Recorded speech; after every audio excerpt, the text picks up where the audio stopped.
So I got into the bathroom that night when they were both sleeping, or so I thought.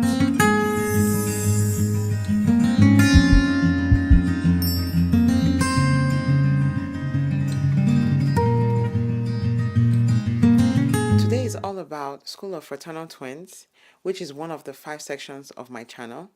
Feel free to explore the other sections after this video.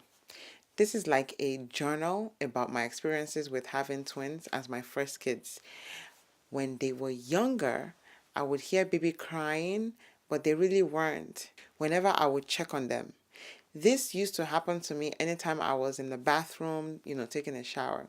So I went to the hospital on this fateful night after having a checkup at the doctor's office some hours before. Then I started having what felt like abdominal cramps every so often, and they were getting stronger and stronger. They weren't necessarily painful, but they were just uncomfortable. And they were uncomfortable enough for me to, get up and make the decision to head to the hospital ASAP. My waters didn't break or anything, but I was just scared. Basically, you know, even as a nurse, trust me, when I get sick, the last thing I want to do is try and figure it out by myself, which, a lot of us do, and we waste a lot of precious time. So I didn't want to waste any time with this pregnancy, especially with twins, and I went to my doctor immediately. So even with all my nursing experience and all those YouTube videos I had watched, I didn't want to have my kids in the house or on the highway somewhere in the middle of the night. I don't know why all these things happen at night, but you get me. So off to the hospital we went. The night of this fateful day, November 2014, nothing happened until the next morning. At 10 a.m., a C-section was scheduled because the twins were having a little trouble, and I kind of knew in the back of my mind that this would happen. So the twins were born the next day through a C-section, a minute apart.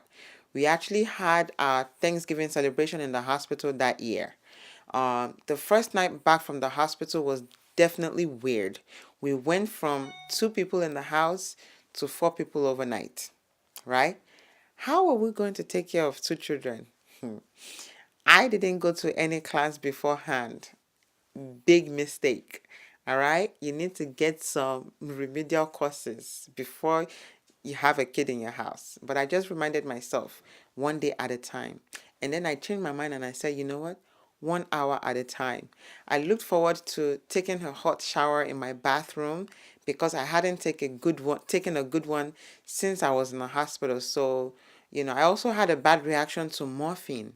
My whole entire body itched like crazy. I don't take drugs, but it was crazy. So I was looking forward to taking my nice hot shower. So I got into the bathroom that night when they were both sleeping, or so I thought, but I was so afraid they would wake up when I was in the bathroom, right? With the noise from the shower. So I kept on checking on them while I was brushing my teeth, trying to make sure they're not going to wake up, but they didn't. So I was like, okay, this is a good chance. So I went in the bath. So I went into the tub, turned on the shower. About 2 minutes into my nice warm shower, I heard crying babies. And of course, I ran out of the bathroom thinking one of the babies was up, and I didn't want the fussy baby to wake, the other sleeping baby up. But to my surprise, they were still sleeping. So this happened like more than twice that night. And I felt so stupid. I got the courage to just, I'm just going to take my shower. I don't care what happens. I'm just going to enjoy this shower. And if anybody's crying, I don't even care anymore. My husband wasn't home at this time, so that's why this was a big deal. But later on, my husband confirmed the bathroom crying baby syndrome. That's what I started calling it. The sound of the water hitting the tub made a familiar sound of a crying baby. Even till today, bathroom crying baby syndrome still gets me, especially after the birth of our son. So, sometimes not only with showers, now we hear it when we're cooking, and sometimes when we're watching TV and the baby's in the other room, we would think we were hearing something. What is this called? Has this happened to any one of you guys before? It's such a strange phenomenon for me, and I would love to get some answers. So this is what we do now. Baby, well, we don't have a baby monitor, but for you guys starting the game, you can get a baby monitor. So just check on the baby if the baby is crying. We don't need one because we're in a little apartment right now, and we can always check on the baby without walking too far. The second thing you can do is to leave the bathroom door open. If you hear a baby crying, then you can make a choice of cutting your shower short, or sometimes some women put the baby in the bathroom also. The word privacy is not meant for a mom, ever, because there is none. Okay, so don't be shy. Number 3, you can enlist family members so that they can watch the baby while you take care of yourself. I always tell new mothers, take care of yourself first every day, then you can take care of the baby. The fourth thing you can do is, if you have older siblings in the house, then they can help. The twins love singing and dancing to the baby now. They help him with the pacifier when it falls off, and they keep him laughing till I get done with my personal things. The last thing you can do is to feed your baby until he or she is happy. If he's full, the chances of him crying is reduced. If you made it to this part of the video, then you know that we are going to be very good friends, all right? And this is where I introduce myself and welcome you to my channel.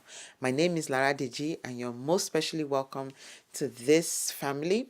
To get notified of newly posted videos so you don't miss a beat, you need to click that red button and subscribe first. Why wait? Let's do it together, okay? 1 Mississippi. Click. That's all. Ask questions, leave a comment, and like this video by giving it a thumbs up. The next video will be about the twins' first art and crafts. It's very easy to do, and I'm sure you'll have fun when you try it out too. Do check out some of my suggested videos in the description box below. I'm hoping to read from you very soon. Don't forget to love your neighbor as yourself, as I always say in all my videos. And remember to rest in peace. We all need to be living in peace. All right? You'll be seeing me in my next one. Stay blessed.